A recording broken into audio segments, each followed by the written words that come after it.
नमस्कार. तर आज आपण बघणार आहोत उपवासाचं कस्टर्ड. मी इथे फुल क्रीम दूध घेतलेलं आहे, अर्धा लिटर.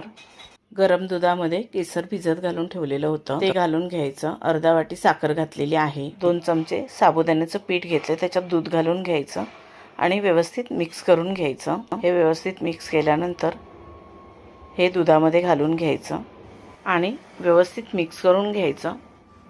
3-4 मिनटं परत दुधाला उकळी आणायची आणि हे दूध थंड करून घ्यायचं. थंड झालं की आपल्याला जी फळं पाहिजेत ती याच्यामध्ये घालायची.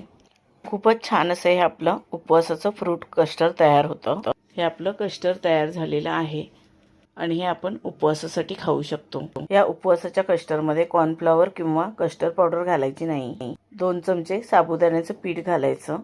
हे फ्रूट कस्टर्ड तुम्ही घरी नक्की करून बघा, तुम्हाला नक्कीच आवडेल. व्हिडिओ आवडला असेल